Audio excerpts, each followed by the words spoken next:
Assalamualaikum warahmatullahi wabarakatuh. Perkenalkan kami dari kelompok 4 yang akan mempresentasikan hasil diskusi kami tentang gempa bumi Tapanuli Utara.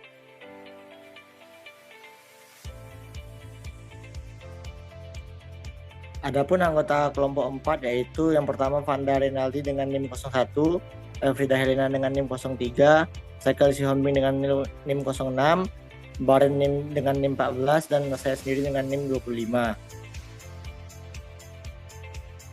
Baiklah, untuk pemaparan pertama akan dijelaskan oleh saya sendiri. Gempa bumi Tapanuli Utara. Tanggal 1 Oktober 2022, tanggal 1 Oktober 2022 dini hari pada pukul 2:28 telah terjadi gempa bumi di daerah Tarutung, Sumatera Utara. Berdasarkan data BMKG, hingga tanggal 4 Oktober 2022 telah tercatat 117 gempa susulan dengan magnitudo 1,7 sampai 5,2 dan kedalaman rata-rata sekitar 10 km, di mana 15 gempa diantaranya dirasakan oleh masyarakat sekitar. Adapun peta sebaran gempa susulan Tarutung pada 1 Oktober 2022 pada gambar berikut. Untuk pemaparan selanjutnya, saya serahkan kepada anggota saya yang lain. Selanjutnya adalah pemicu terjadinya gempa bumi. Wilayah Tarutung, Tapanuli Utara, Sumatera Utara diguncang gempa bumi tektonik magnitudo 5,8 pada Sabtu 1 Oktober 2022 pukul 2:28 waktu Indonesia Barat. Analisis Badan Meteorologi, Klimatologi, dan Geofisika atau BMKG menyatakan penyebab gempa adalah patahan geser sesar Sumatera segmen renung. Jadi patahan besar Sumatera ini terjadi menjadi beberapa segmen, dan yang bergerak tadi pagi adalah segmen renung.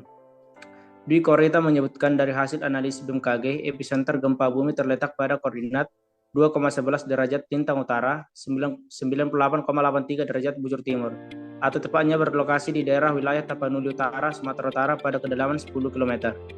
Dengan memperhatikan lokasi epicenter dan kedalaman epicenternya, gempa yang terjadi merupakan jenis dangkal akibat adanya aktivitas sesar besar Sumatera segmen renung. Hasil analisis mekanisme sumber menunjukkan bahwa gempa ini memiliki mekanisme pergerakan geser atau strike slip. Selanjutnya akan dijelaskan oleh rekan kami yang lain. Terima kasih.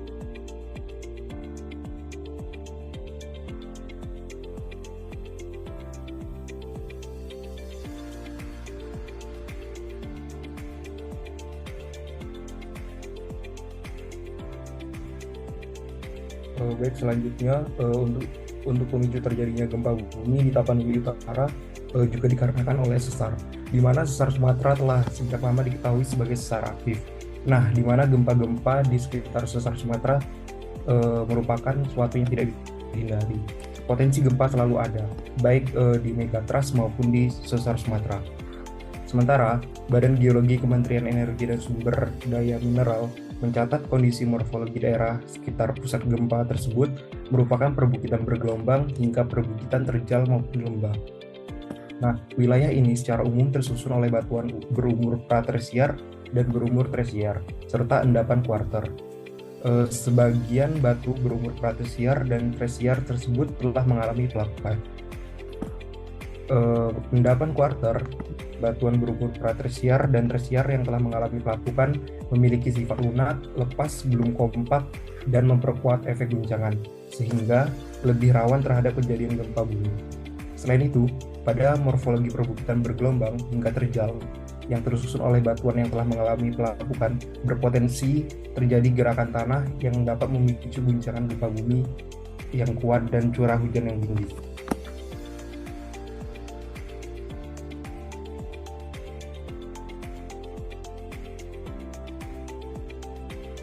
Baiklah, selanjutnya dampak yang ditimbulkan.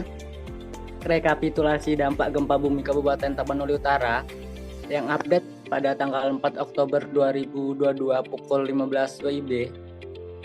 Yang pertama yaitu kerusakan rumah penduduk sekitar 1.540 unit, tempat ibadah sekitar 75 unit, jalan 32 ruas, jembatan 9 unit, fasilitas pendidikan 24 unit, dan fasilitas kesehatan 2 unit, kemudian kantor pemerintah 24 unit, kantor swasta 0 unit, tembok penahan tanah 34 unit, saluran irigasi 29 unit, tiang PLN 13 unit, lampu penerangan jalan 0 unit, tempat wisata 0 lokasi, kemudian fasilitas air bersih 2 unit. Untuk korban jiwanya sendiri, 1 orang meninggal dunia dan 24 luka-luka.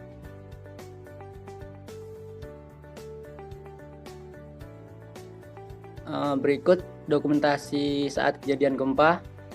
Next.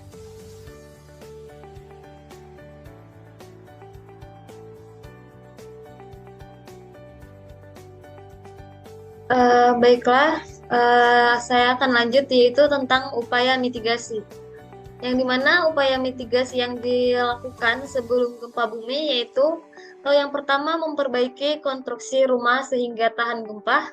Yang kedua yaitu mendekatkan lemari pada dinding dan meletakkan lemari jangan pada akses keluar apabila terjadi gempa.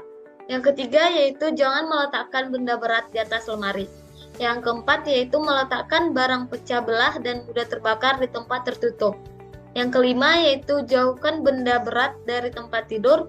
Yang keenam yaitu meletakkan mengenali tempat aman di dalam dan di luar rumah. Yang ketujuh yaitu menyiapkan tas siaga bencana yang berisi surat-surat berharga, obat-obatan dan P3K, pakaian cadangan, makanan dan minuman siap saji, uang tunai dan senter. Dan berikut adalah mitigasi yang dilakukan saat gempa bumi terjadi, yaitu yang pertama yaitu saat terjadi gempa, berlindung di bawah meja atau benda lain yang kokoh.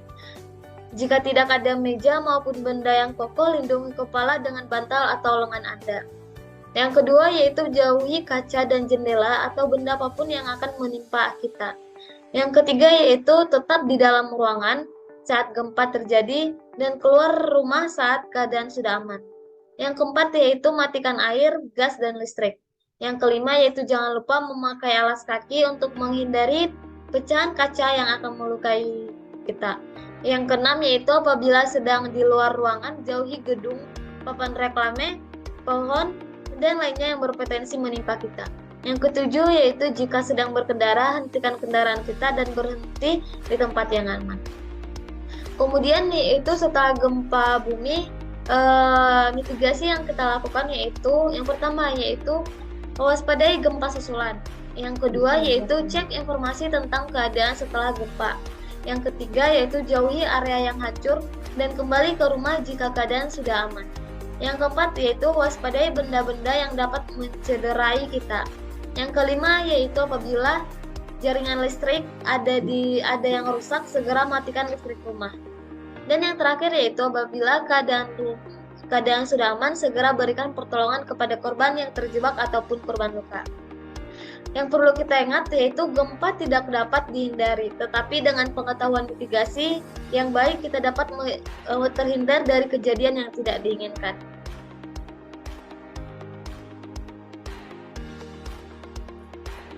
Baiklah, sekian dari presentasi dari kelompok kami. Kurang lebihnya kami mohon maaf. Kami akhiri. Wassalamualaikum warahmatullahi wabarakatuh.